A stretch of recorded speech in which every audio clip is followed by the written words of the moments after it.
As Guyana sits on the economic and political crossroads, we speak to the nation's opinion leaders and decision makers to get their views on the challenges the country faces and the path it must take to achieve national development. Welcome to Nation Watch. Now here is your host Mervyn Williams, former member of the Guyana Parliament. Hello everyone and welcome to Nation Watch for the 8th October 2023.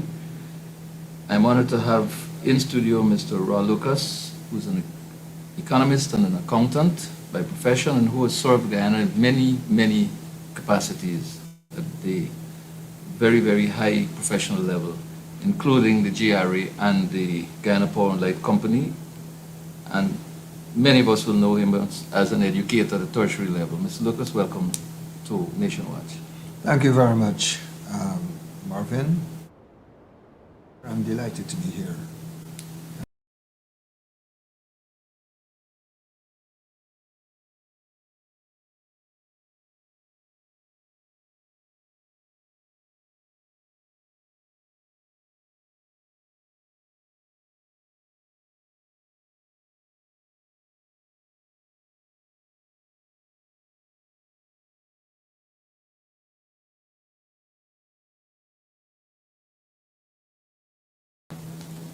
Well, there's some exciting topics here that we're going to go through today. One of them, quite odd. Let me give some perspective to this. Recently, there was a bit of breaking news that the expenses claimed by ExxonMobil stood at $214.9 million US. Then there was a dramatic story coming out that it was reduced to $3.4 million. And all sorts of blame laying and so on took place. But then it took a former president and a former general secretary of the PPP to come out and say, look, all of this is happening and nobody is being fired. This is not good for us. And on the very next day, we read, which is today, we read that one Mr. Bobby Gosai Jr. will be disciplined. Interestingly, this statement from the Minister of Natural Resources, and I'm reading from the statement here, here's what he says. However, based on advice from Mr. Gosai that the initial claim of US $214.9 million was reduced to $3.4 million. I wrote the Guyana Revenue Authority on the 28th of November 2022 to confirm this figure by seeking a no objection. But then he goes on in the next paragraph to say that as recent as July 2023, the same Mr. Gosai, in a meeting with Vice President Jack Dio and IE, meaning Vikram Bharat, reported that the initial sum was reduced to 11.4 and then further went down to 3.4. So there's some complications here in what the Minister of Government is saying. And through all this, the Minister of Everything seems lost. Would you care to comment on the process and outcome as far as where we are today, based on public disclosure? Mm-hmm. Well, I would admit that I myself saw the submission which was made by the Minister of Natural Resources with respect to the disputed 204 audit figure. In submission raises more questions than answers. And the further impression that I get is there's an attempt to, in my view, validate a culture of public management that will continue to cause the quality of public service in this country to diminish. We need to discourage this and prevent further decline of public service in this country. So, in looking at the comments that the minister made, here's why I'm holding the view that I hold. You see, the scandal involved the risk of loss of between 203 to 211 million US dollars to this country. You may recall that in 2005, Guyana had a flood, Yes. and the severity of that flood was expressed in figures of about 469 million Guyana dollars. It was almost 59% of the GDP of the country at that time.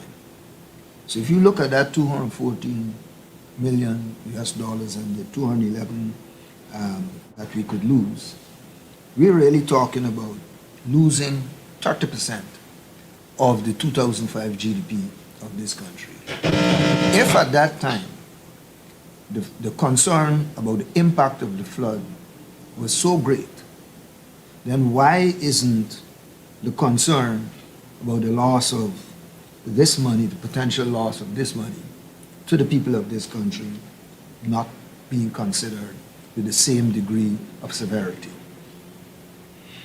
So the minister's submission told us that the government was formally informed in November 2002, as you said, that the 214 had been reduced to $3 million by Mr. Gosai.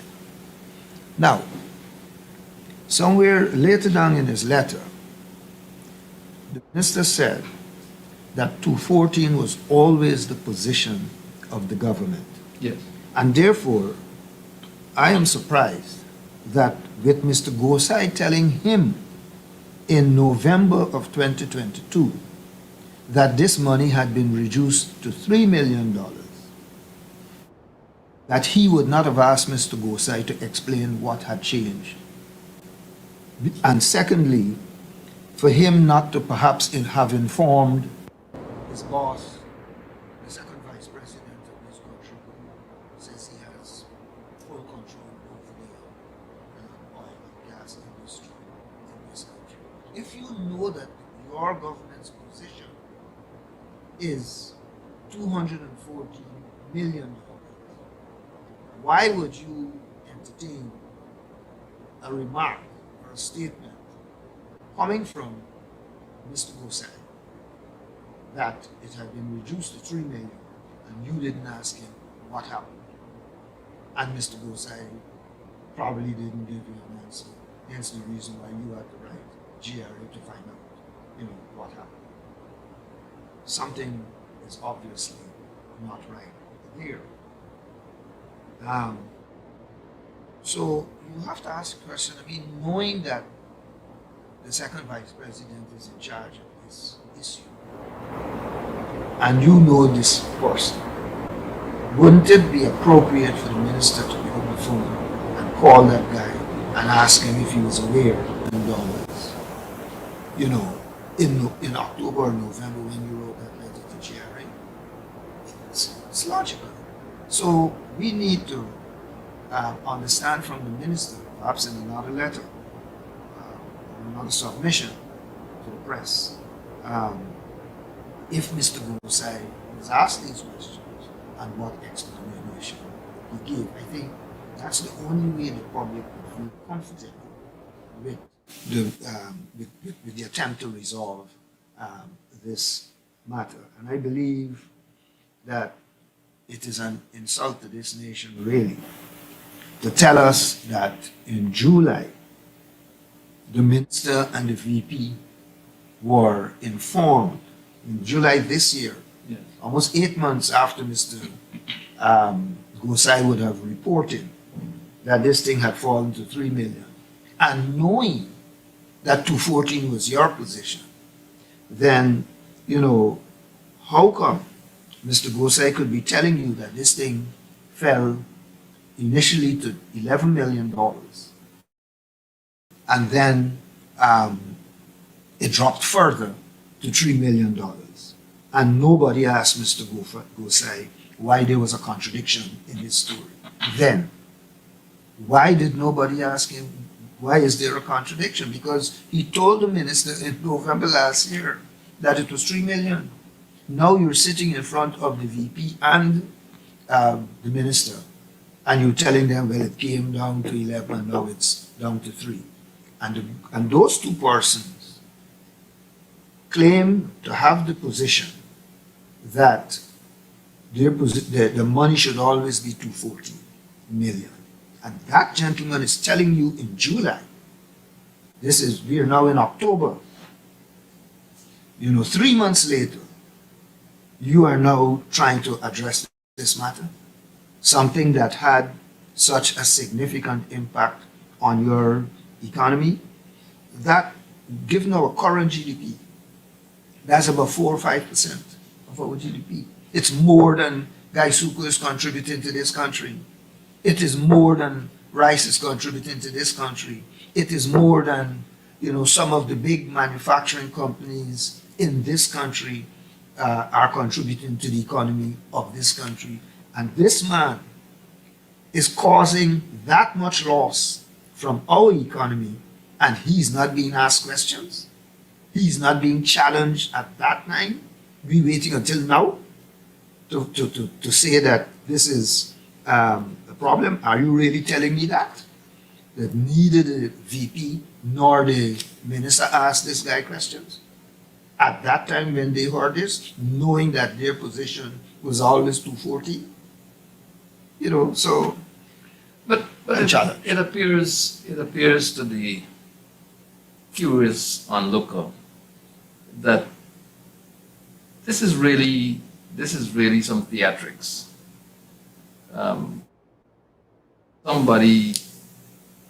Somebody cried out that nobody was being punished.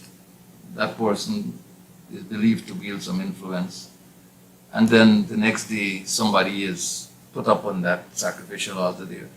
When it appears as though those negative consequences should be somewhere much higher up than where they've been applied. Well, the point I'm making to you is, if you as a cabinet minister know that your government's position is that we must get our $214 million from that audit, if you know that's your government's position, and the only people who should be changing that figure, or at least telling you they can accept the change to that figure, is GRA, and somebody is telling you that in November, and you haven't asked that person how it is that that number has fallen? Are you telling me that in November 2022 that this guy was not asked what changed? Explain the change to us? And if he couldn't explain it, are you telling me you're going to write GRA asking for no objection instead of asking GRA for an explanation? Is that what you're telling me? That's clearly what is being conveyed, and therefore the negative consequences need to be applied much higher at the level of cabinet, in my view. It's quite,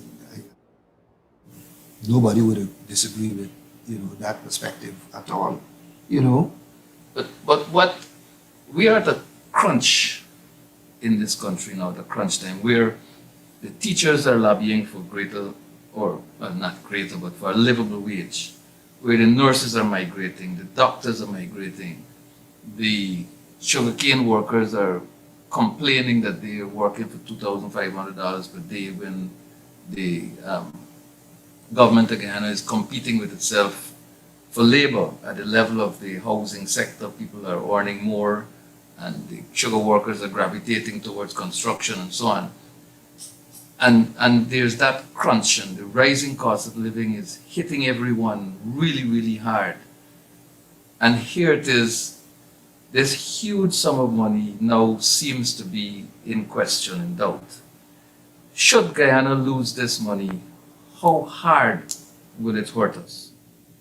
Well, as I indicated earlier, it represents about 4 to 5% of the GDP that the government expects this economy will generate this year in 2023. And as I indicated earlier, if you were to compare that loss to the contribution that comes from a number of companies in this country, VDL, Sterling Products, Republic Bank, Demerara Bank, SDIH, Anson McCall, and those people. Its loss is greater than the individual contribution to GDP, any one of those companies. And they are significant companies in this country that that make a significant impact on this country. And you're telling me that you would adopt a very nonchalant attitude towards this situation, where you understand, at least your people who should understand the magnitude of the risk that this guy was putting the country at. Now you're telling me that it didn't matter to you, you can afford to treat it, casually? Doesn't make sense. Comment on the issue of process. Should there not be a properly defined, documented process for handling these matters? And should there not be a checklist at strategic places in that process to ensure that there's full compliance and there's a back-end check to ensure that nothing goes wrong? And is there any indication that such a process exists and is being overridden or ignored? Well, I'm not privy to the internal procedures of the Ministry of Natural Resources. But again, if you were to read the letter that was, or the submission that was made by the Minister of Natural Resources, he said that the ministry's role was to facilitate the exchange of information and documentation among the relevant parties, including the GRA. So it seems to me, based on that, that their role was to ensure that, all the relevant parties, GRA, Exxon, and so forth, were able to get whatever information was needed for them to resolve this matter properly. So, if that was the role that this gentleman was supposed to play, and he was able to persuade Exxon that he can do more than the government might have told him or told them, was the extent of the interaction that he should have with Exxon. And he actually engaged in a discourse about numbers with these people, then Exxon also needs to be held to account, because they must know, if there was a letter sent to them telling them what role this guy will play in trying to resolve this particular situation, for them to engage with him in negotiations and not the GRA, and for them to arrive at a $3 million figure with this fellow, then one has got to ask the question, so how is it that Exxon was actually able to sit with this guy, or believe that they should sit with this guy and arrive at and negotiate this arrangement? Mr. Lucas, something is really, really messy here. I mean, I know that you are not going to perhaps it from your choice of language and so on, but here is this paragraph in this release. And it's written in the first person, and the writer is the Minister of Natural Resources. I wish to restate, I'm quoting, I wish to restate that the position of the government of Guyana today remains consistent with its original position, that the only authority to make a final determination is the Guyana Revenue Authority. Yet, Mr. Gosai, Yet Mr. Gosai is advising at a meeting Vice President Jagdeo and Minister Vikram Bharat on this matter, when the same minister saying the final arbiter in this matter is the Guyana Revenue Authority. I'm trying to make sense of the minister's logic, or help me please, help our viewers. Well, I would not attempt to try and speak for the minister, because I'm like you. I'm at a loss as to how you can know your government's position of being $240 million and somebody tells you this thing is coming down to 3 million, and you don't question that person at that point in time. Even if you decided to write GRA for confirmation, his missive doesn't say that. His missive says that I'm writing for no objection. Yeah. And a no objection implies that they accepted that position. And they meaning the ministry. The ministry accepted that position. Yeah. So, because he's conforming a no objection by GRA.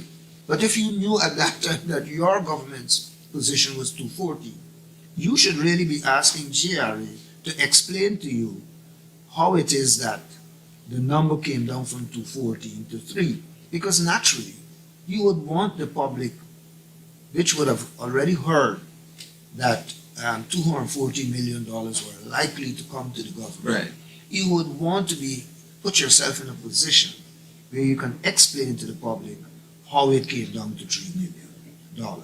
Even if you don't want to give the public the full details of the matter, the fact is you ought to inform yourself. And it is clear from what this submission is saying, the government did not inform itself.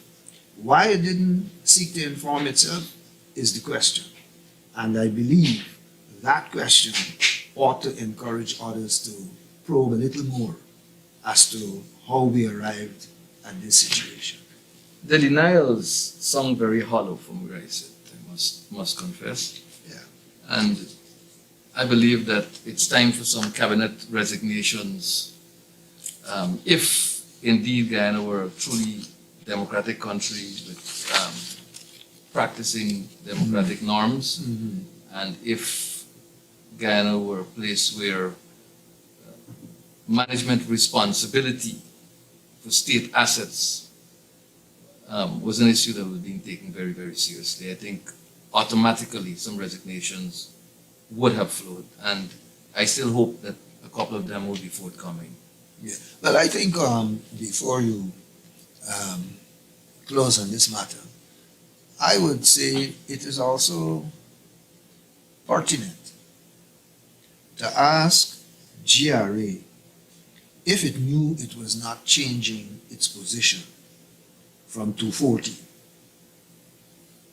why it took them so long to inform the government, over 8 months. Over 8 months, yes. To inform the government, if it knew it was not changing its position, and it would have received in November 2022 a letter from the minister asking. So GRA itself ought to be asked some questions so that we can close the loop on the information in relation to this matter.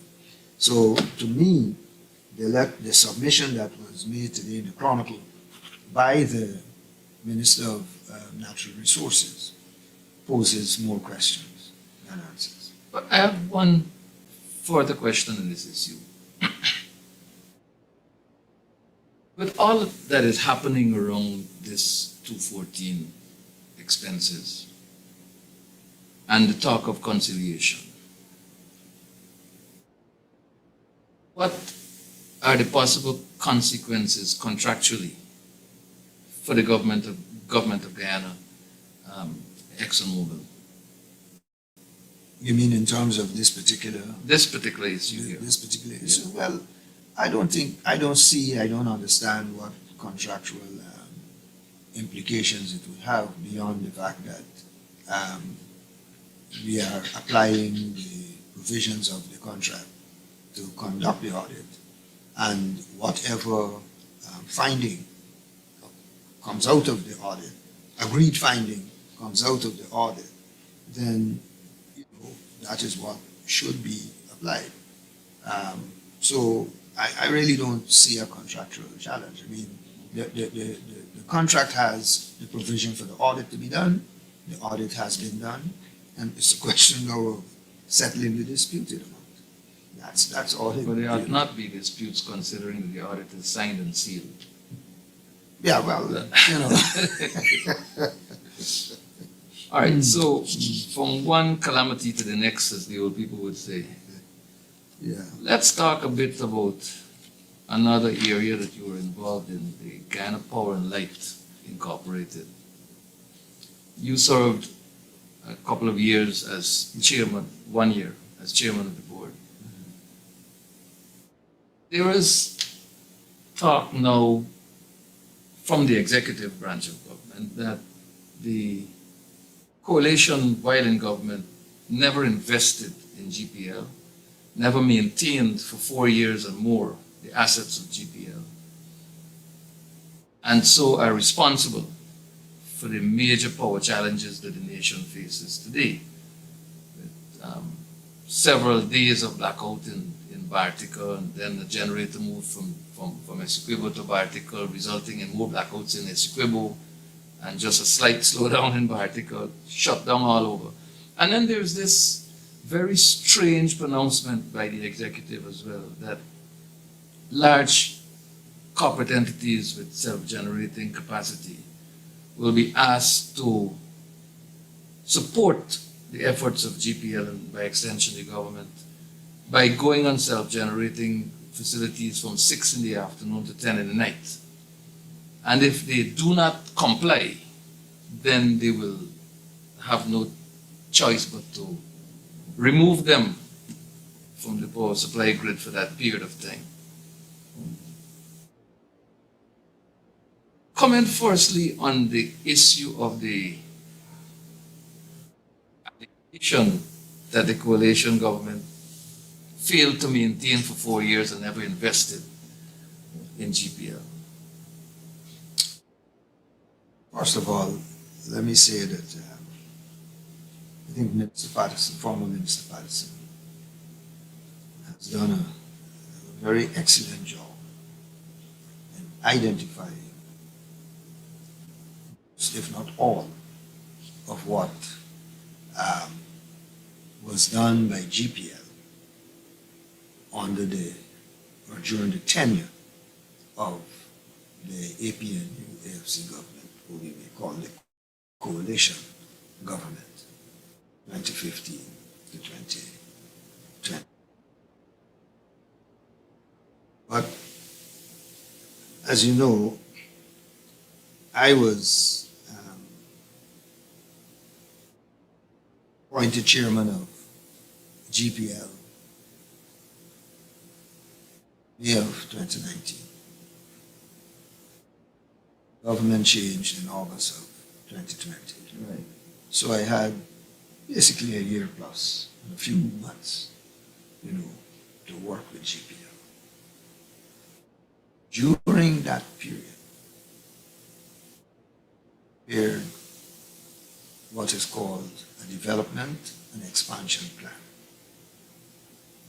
The license that GPL has to operate, to generate, transmit, and distribute power on the coastline of Guyana, and the Electricity Sector Reform Act that governs the existence and behavior of GPL, both require GPL to produce these plans, and they have to do it on a rolling basis, which means every year the plan has to be updated. So we did a plan when I got there covering 2020 to 2024. In that plan, we had short-term goals, and medium-term goals, and we had long-term goals. Our short-term goal was to cover the year of 2020 with both what we call traditional power generation. I'm going to talk more or less about the traditional power generation because the renewables could be a little because of the amount of background work that is required to get that done. But with respect to generation, I did 46 megawatts. We're going to invest in 46 megawatts of power for Garden of Eden. And part of the reason we were doing it was Garden of Eden at that time had a stated capacity of 22 megawatts. Those generators that were at Garden of Eden put in since on the the Barnum period in government. So you could imagine, what sort of condition they would have been in at that time. And so we decided we could not tolerate, the performance that was coming out of that system. And so we decided we were going to upgrade with the 46 megawatts. We went to the ministry. Well, we were searching around for funding, and we were unhappy with the various options that were in front of us. We looked in the private sector, and we looked at some of the regional financial institutions, but we were dissatisfied with the cost of borrowing. And so we went to the government of Guyana. And we were able to get from the government of Guyana $50 million US, a commitment of $50 million US for us to make that investment. Turned out, while we were doing that, COVID was becoming an issue. And so, and I have to give credit to GPL, the management of GPL at the time, as well as the APNU government. Because when we made the case to them and showed them that, look, if we moved ahead now with this investment, we were likely to beat any constraints that would arise through the global action that was being taken to protect people from the pandemic, from the COVID-19 pandemic.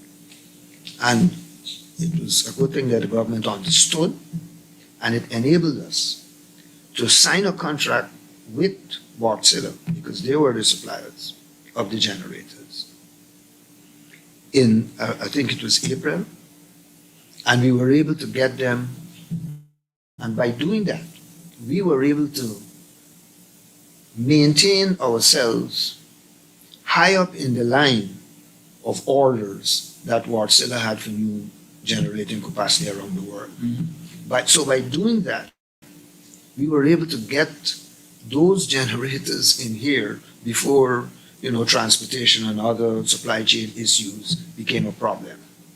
We got them in. And we also were able to get Nabi Construction to start the civil works at Garden of Eden, because we had to change up the foundation. We had to lay new foundations because we were getting 5 generating machines that would, require a different kind of platform. Because the thing about those machines, and I think this is something people need to understand, those machines are dual fuel machines. What that means is that we can use the traditional bunker-C fuel, the heavy fuel oils that we use right now, or we can use gas. Meaning natural gas? Natural gas that Exxon has out there, that is flaring out there. We said we would do that because we were aware that the conversations were taking place between the government of Guyana and Exxon about where to land the gas pipeline in the country. And we said at least what we want to do is to put GPL in a position where once gas is coming to shore, we could start using it. And so we brought in the dual fuel equipment. All of that happened in 2020, before I left office. So I do not understand where the person who is making this remark, and I did see in a DPI release that the second vice president was credited with this false statement. And so I really don't understand why this government would do something like that, knowing fully well that it could be disproved.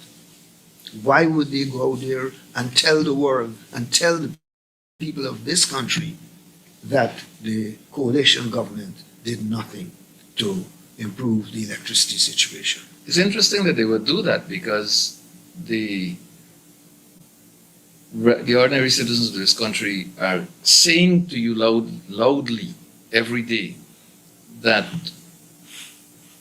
they have not experienced the kind of power outages that they're experiencing now between 2015 and 2020, that the GPL was better managed. And that's the kind of review that is coming from the people in their homes, you know, who at this time when there's a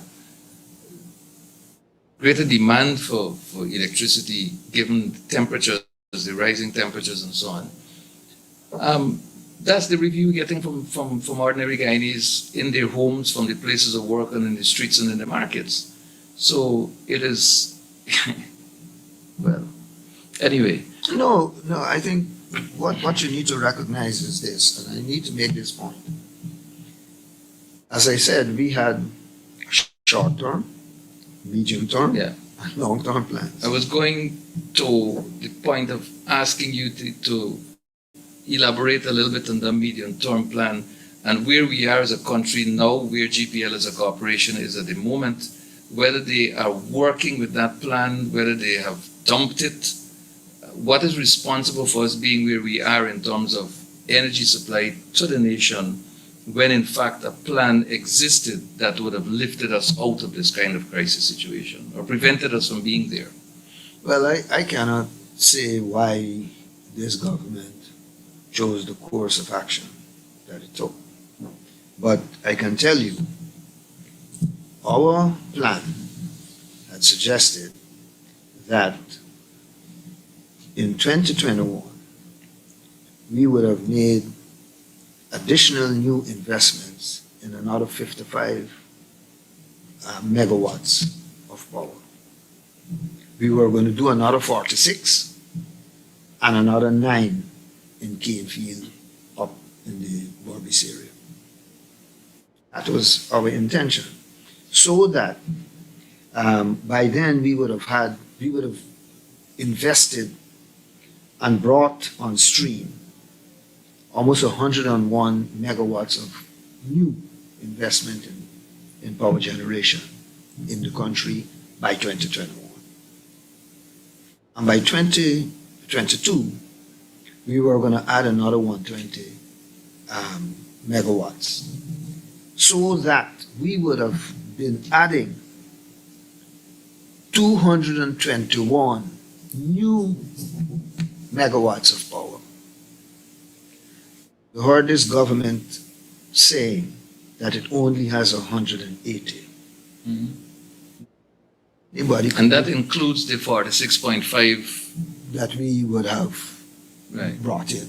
So anybody who do math would see that you had at least, we would have had by now in 2023 as much as 42 additional megawatts of power in this place.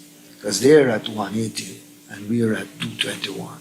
So we would have had 221.7. So we would have had about, 41 to 42 additional megawatts of power. So you would not have been experiencing blackout. You would not have been experiencing blackout. You had a projection of total new investment moving to 424 megawatts by 2026 end. Yeah, that's our long term. But the point I'm making to you is in 2023, when people are experiencing what they're experiencing now with respect to the power outages, would not have happened because we would have had enough capacity in there to take care of the demand as it was growing. You know, one of the things that the management under the APNU did at GPL was they improved, in my view, the estimation that GPL made with respect to future demand for electricity. Mm-hmm. And they did that by acquiring software, suitable software that allowed for load loss and I can't remember the terms now. I haven't been looking at these things. Yeah. It's not my. But the point I'm making is that they acquired technology to enable them to improve their estimation of future demand for electricity in this country. And so I am fairly confident that had we been able to continue doing this work, we would have covered the demand that was required at this particular point in time for electricity in Guyana. There's an additional point that I want to make here, and that point relates to the self-generators. Mm-hmm. Our plan took account of the possibility of self-generators coming back onto the grid. It's a variable that is included in the estimates that we made in our development plan. It's part of it. So I am surprised that these fellows are going to come now to tell self-generators that you can't come back onto the grid, when if they had followed the work that we had done, it would have been possible for them to come back onto the grid without there being too much difficulty for the system to accommodate them. But all of this is saying to us, Guyanese, that there is a serious management deficit at GPL. I don't know if it's at GPL. I don't know if it's at GPL. The problem might lie somewhere else. Policy maybe. Yes, the problem might lie somewhere else because, as I said, GPL has to develop these plans. And in reading some of the statements that representatives of this government have been making, you see them talking about numbers that were not necessarily consistent with what we're doing. And I think there's an article in yesterday's Cultural News where the commentators were questioning, the capacity that these fellows, this government is trying to develop and acquire in this country using hydro of 165 megawatts, gas to shore of 300 megawatts. There's already 465 megawatts than what you already have. Problem solved. No, what you already have. So the question then becomes, who is using all of this and when? Who will be using all of this and when? So you would be actually paying for the excess capacity. So you will not necessarily be bringing down the price of electricity in this country. Under the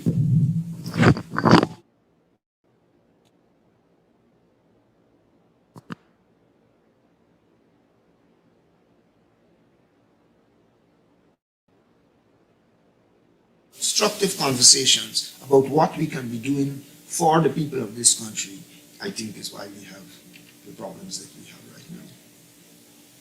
Look, you have outlined in great detail this plan that the Guyana Power Light Inc. had.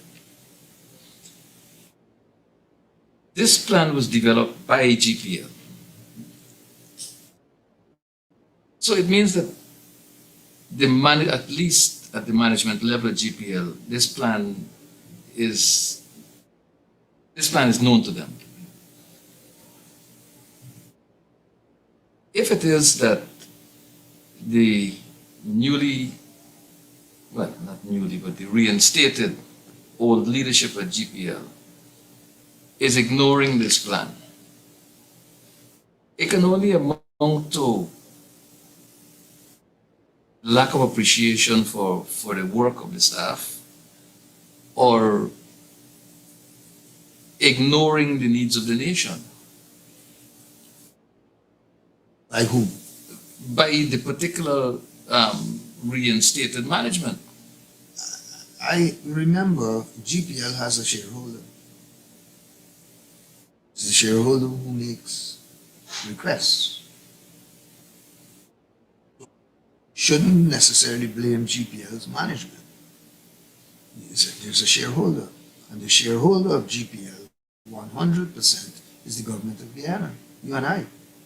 The only problem is you and I don't get a chance to make our voices heard, so that our shareholder representative, speaks to the institution in a way that allows our interests, and the needs of the people to be addressed. And this is obvious in what is going on right now in the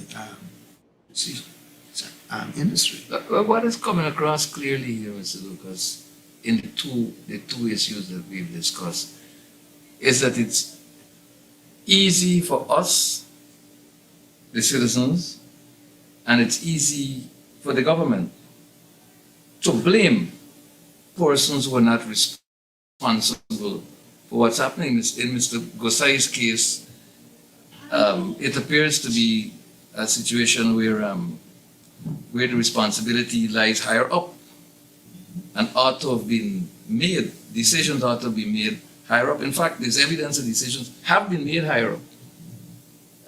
And in this case, listening to you based on your knowledge of what's happening at GPL at least happened during your tenure, it is becoming clearer and clearer that,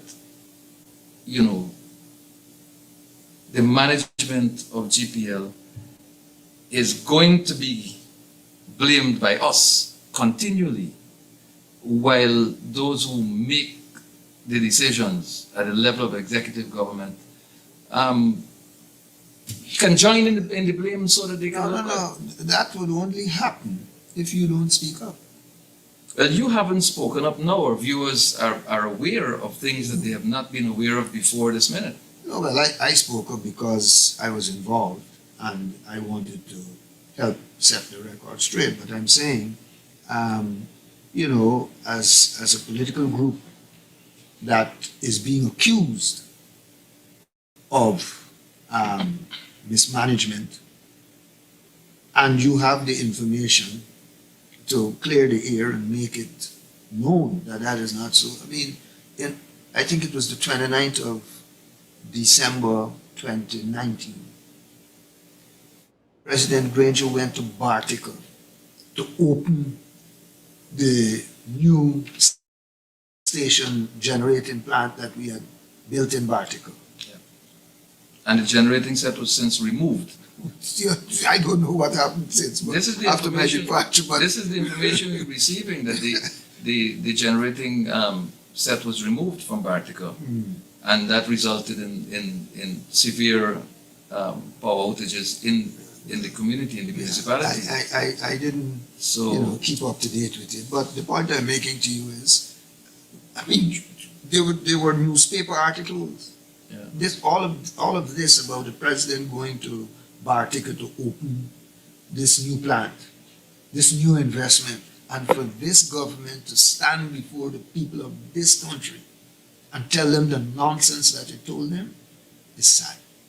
Honestly, it's sad. But not unpredictable. In the remaining few minutes, Mr. Lucas, I want to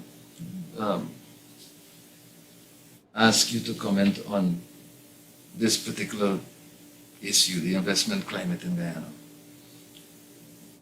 You have been doing articles on what's happening on the stock exchange and so on, and the numbers don't look encouraging. If there's an increase in trading, it's below 0.25%, and there's continuous slippages, and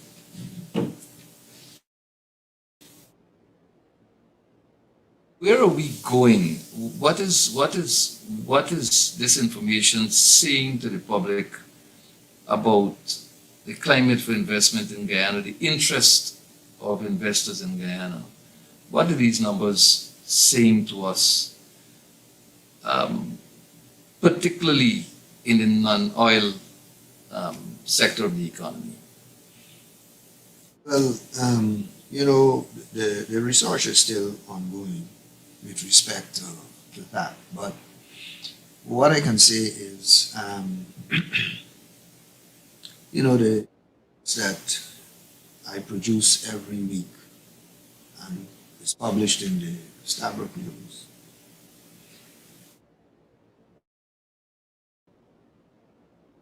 Is considered a leading indicator of what will happen in an economy. There might be a debate among academics as to the extent to which one could rely on the index to make these predictions about the future behavior of the economy.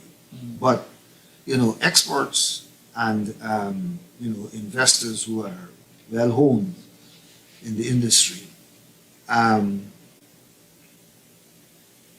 you that the stock index can give you an indication of what will happen in the future in the country. And I have to tell you that since July last year to now, stock market in Guyana has lost about 20% of its value. That much. For this year alone, from January to now, to the most recent, which was this week, most recent trading period, which is this week, Monday, gone. We've already lost nearly 9% for the year. So for almost an entire year then, what we're seeing is that the market is declining instead of improving. Values of some of our major companies like Banks DIH, like DDL, like the Demerara Tobacco Company, you know, others, I can't remember them all right now. They are declining in value. They're declining in value. And that is an indication that something is wrong. I mean, if our traditional industry, because industries that I have in the index are all would be considered old industries again, the traditional industries or companies participating in various industries in Guyana. And this is what's happening to them. If you look at your report, however, you will see that even though the economy has grown by this huge amount, it's primarily because of oil. Those activities that are supporting the investment in the oil industry. But we are continuing to do some research to see exactly what's happening. But take a look, compared to last year, the first half of last year, and you compare it with the first half of this year, there are about 9 of the 28 industries you have in this country that the government reports information on. 9 of them have declined in growth. So we have growth that is increasing at a decreasing rate. That's what we are seeing right now. And that's what your half-year report tells you. And these are significant industries, including the auto crops industry, which was the largest industry, single largest industry in this country up until oil took over. It was larger than gold, larger than construction, larger than wholesale and retail trade. It was the largest, single largest industry in the country. Great. It's increased, yes, in 2023, first half of 2023, but at a significantly slower rate last year. And that is the case in about 8 other industries of some significance to this country. And those are industries where a lot of ordinary Guyanese make their transportation, wholesale and retail, and so forth. Healthcare, education, they all decline. Take a look. It's their report. Take a look. And you will see that is what's happening to us right now. So, you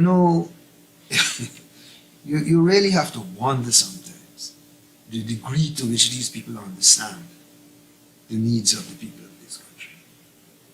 And if they think just jumping up with an initiative here or an initiative there that is not necessarily connected to the fundamental aspects of the economy would make a difference.